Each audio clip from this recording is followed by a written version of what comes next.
And here's what's making the headlines on Business Live this evening. Ghana sets to receive another $1 billion from the International Monetary Fund as the institution seeks member countries' approval for record reserve increase on the ongoing spring meetings. Also coming up, Energy Minister insists that the ongoing outages has nothing to do with financial challenges at GRICO. We have the details. Meanwhile, some power experts intensify the call for a timetable for intermittent power supply, describing the current situation as doomsday. And later in the program, consumer trust in fish has waned after shoals of fish were washed ashore across some beaches in the country. What are the implications? We'll find out in our special episode of what exactly happened from last weekend. We have all these stories and more coming up shortly after this break this day. Hello and welcome. The country could, in the coming months, secure another $1 billion from the IMF. Now, this is because the fund is seeking members' approval of the ongoing IMF World Bank spring meetings to increase its reserve assets by some $650 billion. George Rafi has the rest of the story. The $1 billion will be coming under the IMF's rapid credit facility designed to support countries that have been hit by COVID-19. However, this will be based on Ghana formally making a request for the facility, which will come under a special drawing rights, the IMF's own currency reserves. But this will happen only if the IMF, together with a group of 20 industrialized economies and the board of the IMF, agree to increase the special drawing rights by some $650 billion. According to the fund, this is badly needed to support a lot of developing and low-middle-income countries that have been badly affected by COVID-19. The U.S. government, through its Strategy Secretary Janet Yellen, in principle, supports the deal. Therefore, it's likely that the proposal will get the needed approval. But looking at the current financial pressures on government, Finance Minister Kenneth Ofori-Atta may exercise the right to draw down these funds.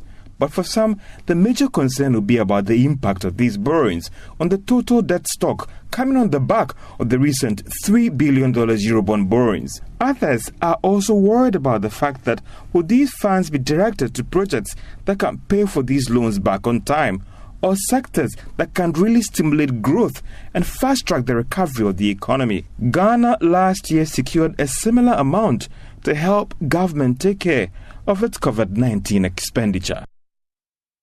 Well, meanwhile, the managing director of the IMF, Kristalina Georgieva, is projecting a strong pickup of the economies around the world, including that of Ghana. She, however, indicates that this will depend on how governments effectively manage COVID-19 and the deployment of vaccines.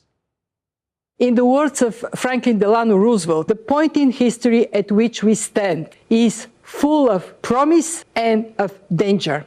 We must not let our guard down. What we do now will shape the post-crisis world. So we must do the right thing. This means, above all, giving everyone a fair shot. A shot in the arm everywhere to bring the pandemic to a durable end. In January, we projected global growth at 5.5% in 2021. We now expect a further acceleration, partly because of additional policy support, including the new fiscal package in the United States, partly because of the vaccine-powered recovery in many advanced economies later this year. This allows us for an upward revision to our global forecast for this year and for 2022, as you will see in our World Economic Outlook.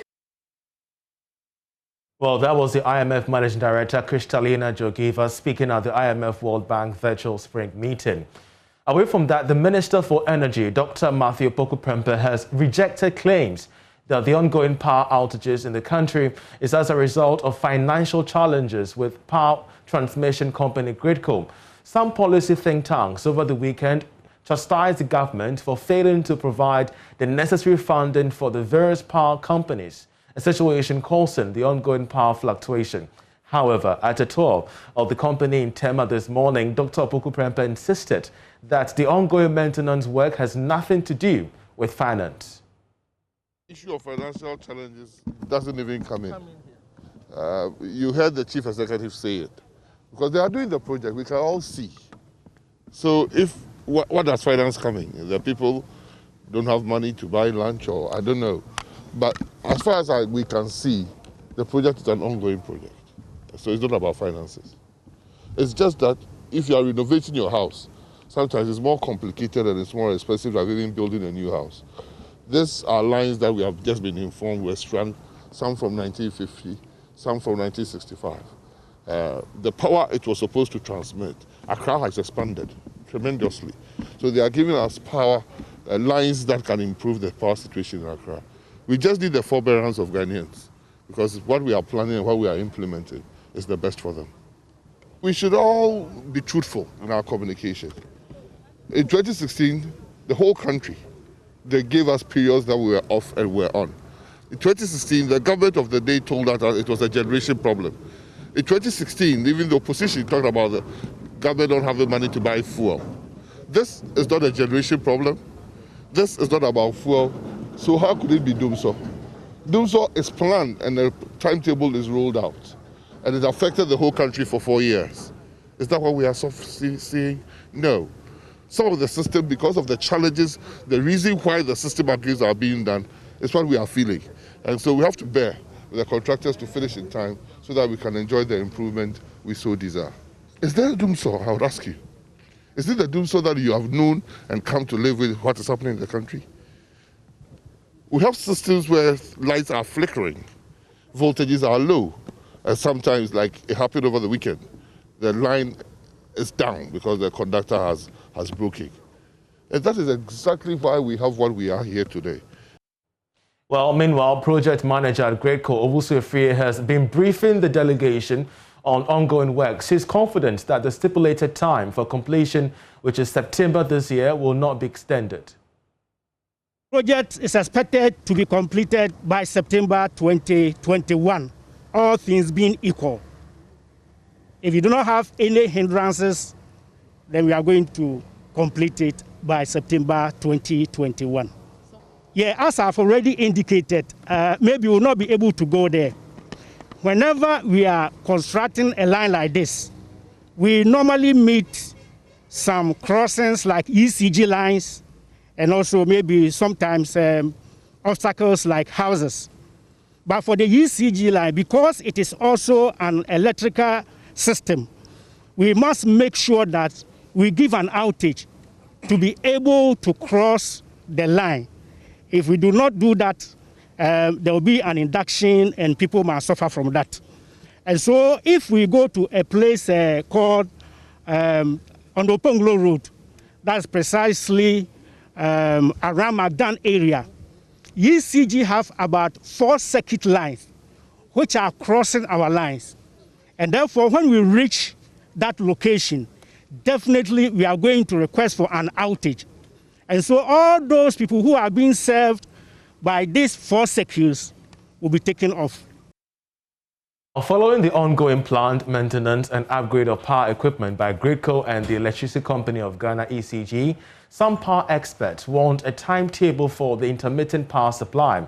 According to them, the present power challenges in the country is practically Dumso, and therefore a schedule will enable consumers to plan well. Nana Amoesi VII is the Executive Director for the Institute of Energy Securities, and he joins us via Zoom. We're grateful that he joined us. First of all, government says the country's current power situation cannot be likened to Dumso, but rather planned maintenance. Do you agree to this description? Thank you very much, and good evening to you, Charles, and your viewers. Well, we must appreciate and also admit that power outages are not new to us. Once in a while, power will go off for 1 or 2 reasons. And like you did mention, there are power outages that are induced by planned maintenance of a system. Others are also unplanned as well. And when you have a situation where the outages keep recurring, then of course there is concern to raise. And so if you watch over the last few months, we've had more than 7 major power outages, including the one that happened on somewhere around 7th of March, that how we had total blackouts. over the weekend, we also had some light going off as well, and we had low voltages as well. Will you say that in the night, grid contractors were undertaking projects? That's why the light went out? No, they don't work in the night. And so there could be some reasons, some truth to what they say, that yes, we are doing projects and we can all attest to that. However, some of the incidents cannot be alluded or connected to the project that's been undertaken. And if you understand the system very well, you will know that when you give 1 megawatt of power or 1,000 megawatts of power to, for instance, Gridco, they're unable to account for more than 4.5% of that. When you give the same 1,000 megawatts to ECG, they can account for more than 25% of same power. And this are cash, and this is money that is lost. If you have this money, you are losing this money, then of course, it is clear that you're going to have cash flow challenges. And so we know very well, and we understand the sector, and we can say for sure that what we are going through is partly cash flow challenges. Interesting you made that particular point, because we keep posing this particular argument to authorities that they make us understand the fact that it isn't a cash, related matter. But going forward, we've also noted that the whole value chain of transmission has specific hiccups. From the perspective of the IES, what do you think is the outstanding issue confronting Ghana's energy sector? Well, Charles, if you speak to an ordinary worker at Gridco or ECG, even a management person, he will tell you, look, we have challenges, but who are you to speak? The minister will do the talking. Assignees of the minister will do the talking. And definitely, when they have to do this, they will massage the issues. It's not a new thing. All government does those things, but with time, you'll be betrayed at a certain point in time. Now, look at the challenges we have in the sector.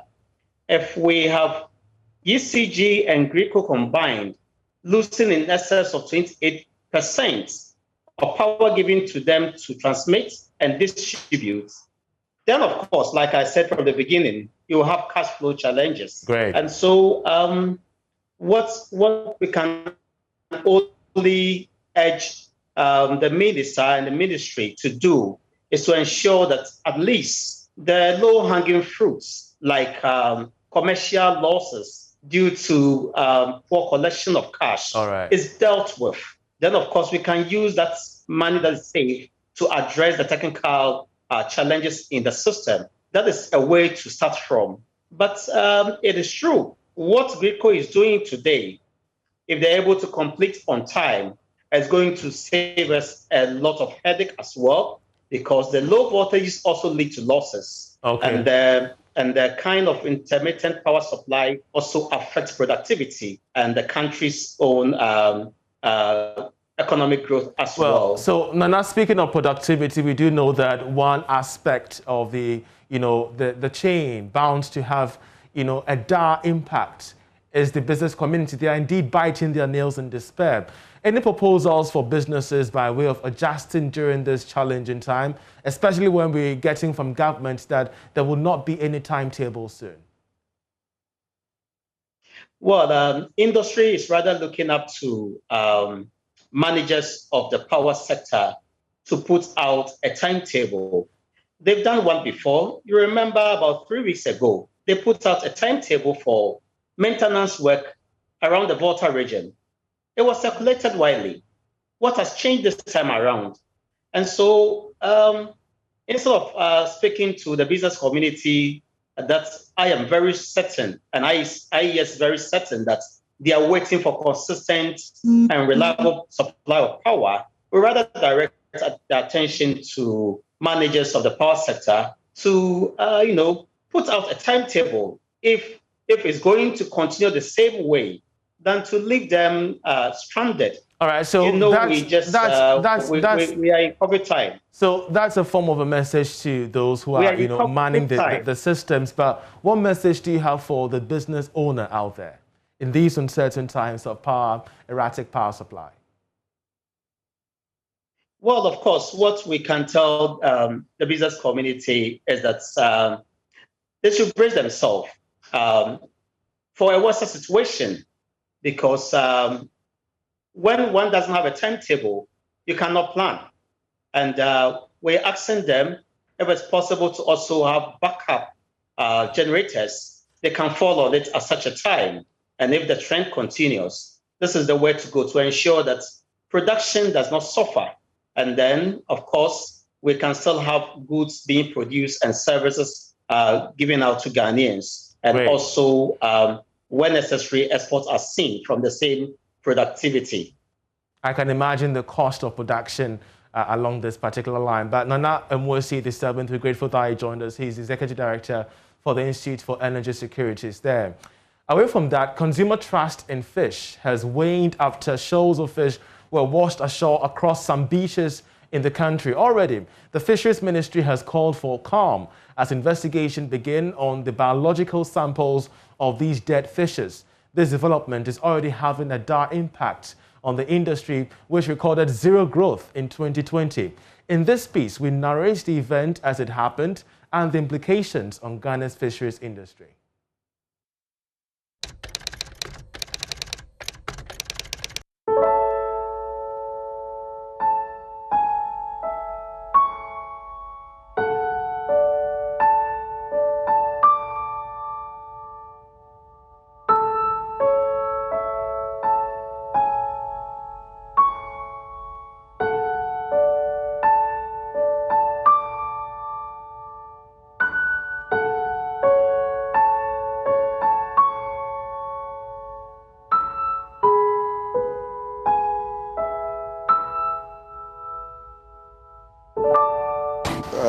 I'll say we saw this yesterday around 10 a.m.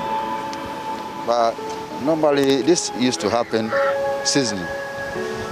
So we thought it's normal, as we know.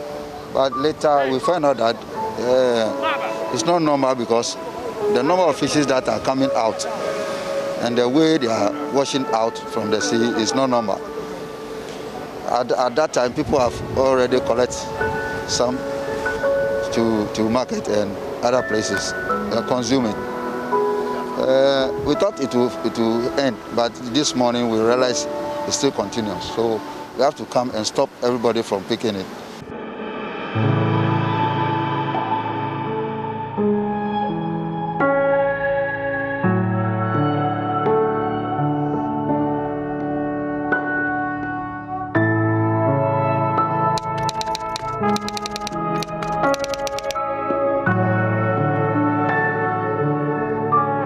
Various reports from various incidents will come out.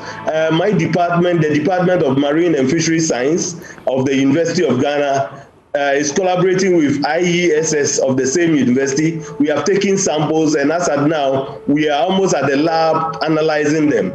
The Fisheries Commission has taken samples, the FDA and others, GSA, have all taken samples, and various labs are really on the spot working. So we are hoping that latest by tomorrow or even by close of day, we can pinpoint something. But for now, to avoid panic, people can go about their normal business. And the situation is not as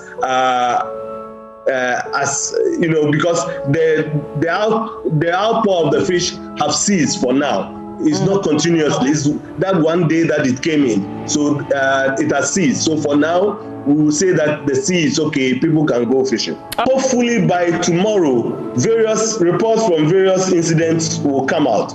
My department, the Department of Marine and Fisheries Science of the University of Ghana, is collaborating with IESS of the same university. We have taken samples, and as at now, we are almost at the lab analyzing them. The Fisheries Commission has taken samples, the FDA and others, GSA, have all taken samples, and various labs are really on the spot working. So we are hoping that latest by tomorrow or even by close of day, we can pinpoint something. But for now, to avoid panic, people can go about their normal business. And the situation is not as you know, because the outpour of the fish have ceased for now. It's not continuously. It's that one day that it came in. So it has ceased. So for now, we will say that the sea is okay. People can go fishing.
Debia me di go over so na me di jasha se me di shedwa no na say enyumre me pon. As soon as I get my fish, I re-smoke it.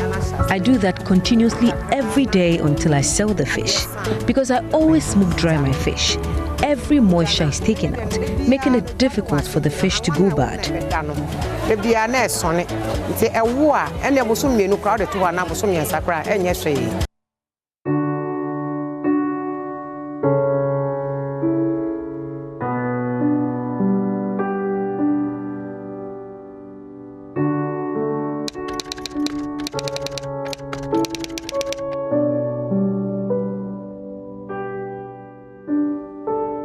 Yesterday, we were on our way to see the chips and we saw lots of, we didn't know they were dolphins at that time. We saw some big fishes coming out. So we stopped and then we tried, they actually were coming short to the shore. They themselves were like rushing to the shore. So we tried and then we saw some of the people coming to catch them. And then that's when we thought like it's dolphins. And we know that the dolphins, they are not fish that we eat, but they are more like, they are closer to us, and the story that they can even save human beings and bring them to shore when it's a problem. We decided to negotiate the town people to leave them, but it wasn't easy. It wasn't easy at all. They found ways of dragging them on the stones, in the sand. It wasn't a sight. No one to the road, you understand?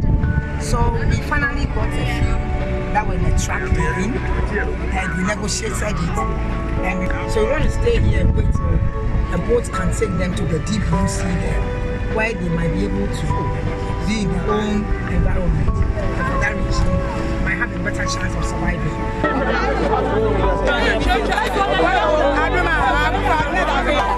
You see, when these fishes wash ashore, we try to prevent people from picking them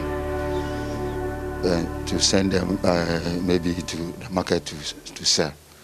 We prevent those things and we buried those fishes in conjunction with the assembly and some of the F authorities.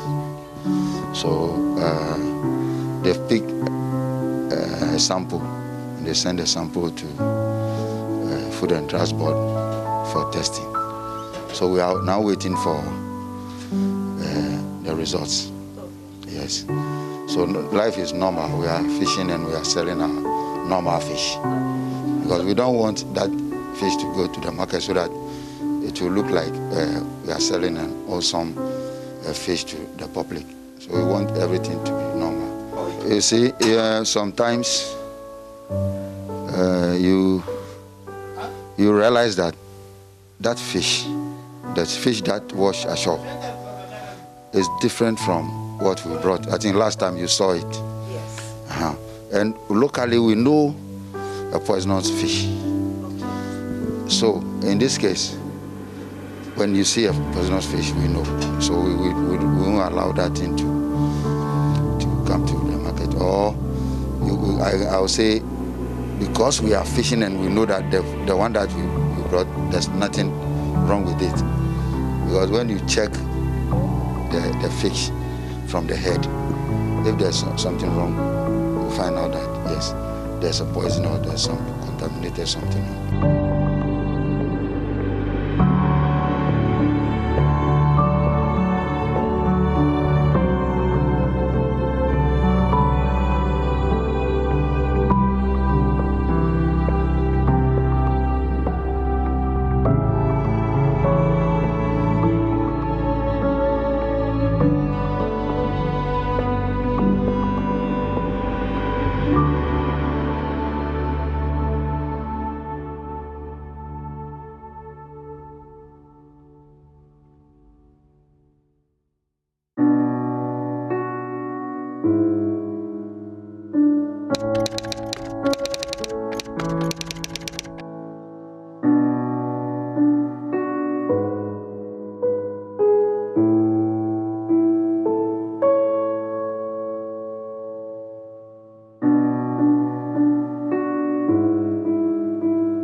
And even as investigations are underway on this development, we shall be keeping you posted as and when we have information on that. But as it stands now, the FDA has made it quite clear you should not buy this unwholesome stuff across the market. That's how we end Business Live with me, Charles Aite.